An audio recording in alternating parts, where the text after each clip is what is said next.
Hi traders, today we will talk about the two most effective indicators and tell you how to use them. And before we start, I advise you to subscribe for scalp signals channel with good setups by professional traders and use the free trading terminal which you can download for free by the link in the description. So what indicators I would like to draw your attention to? You probably know that most indicators work only on history. Let's take any indicator and see that it works perfectly. Here you see perfect signal for entry. It works out very good. Here you can see the signal for short position, and every time it works very well. Every signal works great. So what's wrong? The fact is that signals are very often redrawn. You get into a short position here and the price goes against you until it hits the stop. And then the signal is redrawn. On the history, it works very well. What conclusion can we make? Indicators are useless? The truth is that indicators are not the main decision-making tool. They are a supporting tool. We should pay attention first of all to activity of market participants, order book and limit orders, chart factors and clusters, especially when it comes to scalping. Let's see which indicators work best in scalping. I would like to highlight RSI and MACD. The principle of searching for signals here is very similar. We are looking for convergences and divergences between the chart and the price. Here is an example of such a divergence using the MACD. We see that the highs are rising on the chart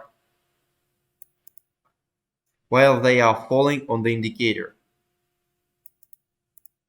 Indeed, the price repeats the trend of the indicator. That is, the price reverses and its highs also begin to fall. The same story we see here using RSI. The maximums are decreasing.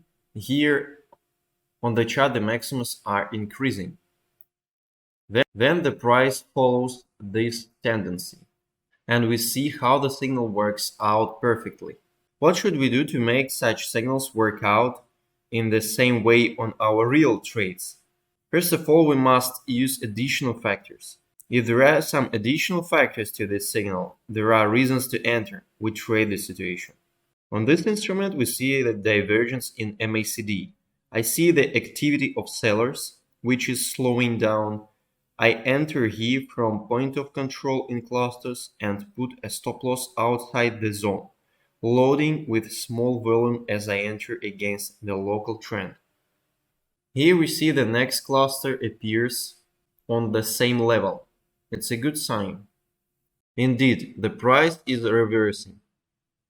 Finally, the situation brings us about 4%, and the trade is closed by take profit.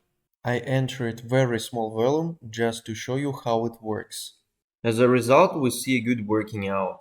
Use indicators wisely and only as an additional, not the main factor. Pay attention to the clusters and order book as main analytical tools.